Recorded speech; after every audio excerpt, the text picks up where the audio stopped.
Jagananna colony కట్టడానికి మీ భూమి తీసుకున్నారా? ఎంత ఎంత ఇస్తా ఉన్నమ్మా? మీ భూమి విలువ 2 కోట్లు, ఎకరున్నర ఆస్తి భీమిలీలో.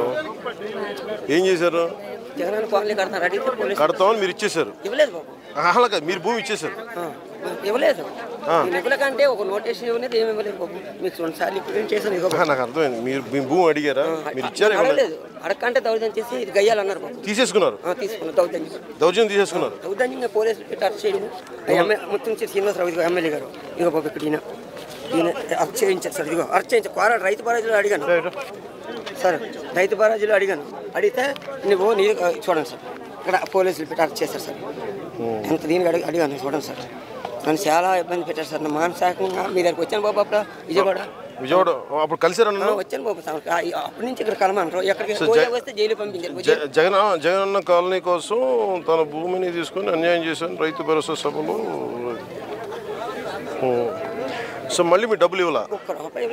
నష్టపరిహారం ఇస్తామని భూమి కొలిసారు. భూమి కొలిసి ఎంఆర్ఓ భూమి పేపర్లు ఇప్పుడు ఎక్కడ ఉన్నాయి మీ దగ్గర? ఉన్నాయి కదా ఇవన్నీ బ్యాంకులో నుంచి ఇచ్చాను బాబు. ఇది 4-5 అదే సబ్ డివిజన్ 90 సెంట్లు. ఇదిగో బాబు జిరాయితీ పట్ట మా తాతలు రాస్తాను అన్నారు, అంటే ఇచ్చారు.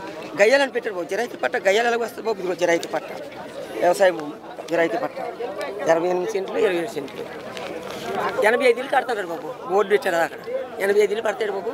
భూమి తీసేసుకున్నారు, ఇల్లు గట్లా ఇల్లేని మాకు ఏమన్నా ఇచ్చారు కదా బాబు.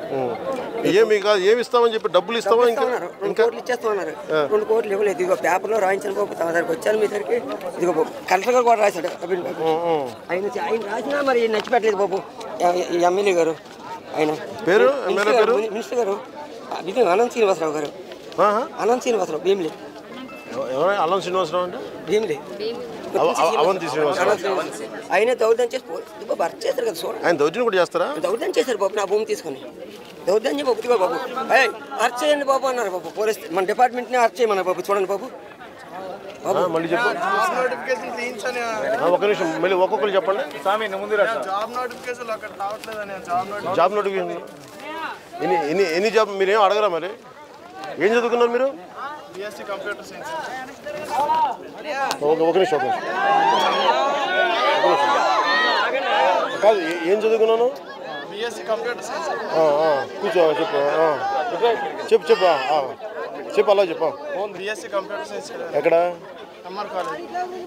అక్కడక్కడ చెప్పు. జాబ్ నోటిఫికేషన్ అవును, మీ ఏం జాబ్ రావాలి అని అడుగుతాను. ఇలాగే పోలీసులు అవుదాం అనుకుంటున్నామని. వాళ్ళకే ఉద్యోగ జీతాలు ఇవ్వట్లేదు, పోలీసులు జీతాలు ఇవ్వట్లేదు, సరికి డిఎల్ ఇవ్వట్లేదు. ఎంత కడుతున్నారు రూమ్ రెంట్? ఎక్కడ మీరు? ఏం చదువుకుందామని అంటే ఏం చేస్తాం? బీటెక్ అయిపోయి ఏ ఉద్యోగం చేద్దామని జాబ్, ఏ జాబ్ కోసం ప్రయత్నిస్తారు? వాళ్ళ కాలనీలు కూడా అమ్మేస్తున్నారు, పోలీస్ కాలనీలు కూడా అమ్మేస్తున్నారు. వాళ్ళు కుదో పెట్టేస్తున్నారు. జీతాలు ఇవ్వట్లేదు, డిఎల్ ఇవ్వట్లేదు. మొన్న ఎవరు టీచర్లు కూడా ఉద్యోగాలు జీతాలు ఇవ్వట్లేదు కదా.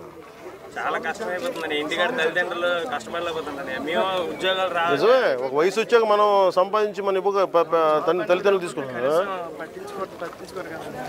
కాదు. మీరు మంత్రులు ఎవరు ఎమ్మెల్యేని అడగరా?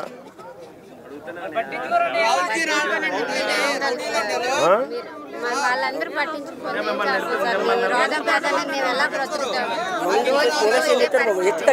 మిమ్మల్ని ఇది భీమిలికి మీరు సందీప్ని కాలో నేను మాట్లాడతాను. మేము ఇది మీరు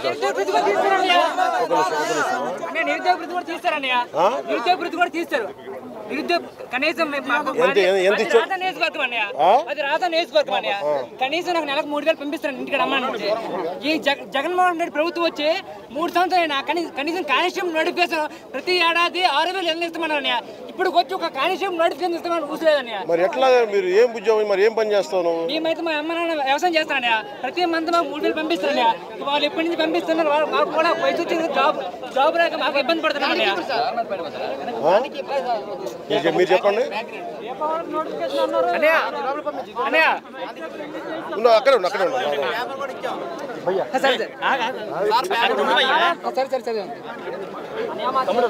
అన్నయ్య అన్నయ్య ఏంటది? 3 ఏళ్ళు బట్టి అన్నయ్య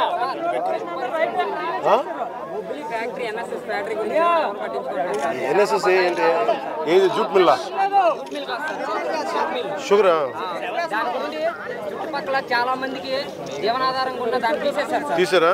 దాన్ని తీసేసి సంఖ్యలు తోలాల్సిన బాధ్యత ఉంది సార్. సంఖ్యలు తోలినా సరైన రోడ్లు లేవు సార్.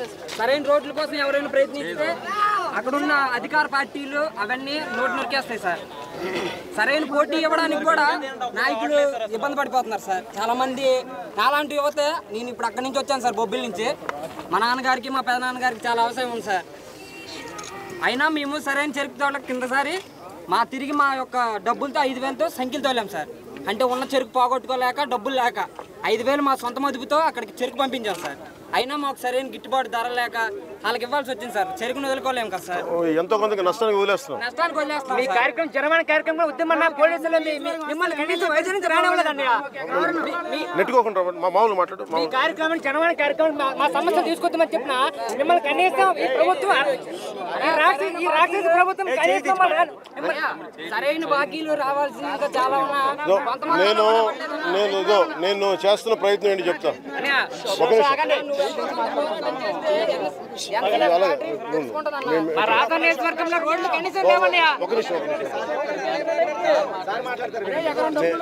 ఇదే నేను ప్రయత్నం చేస్తున్నా.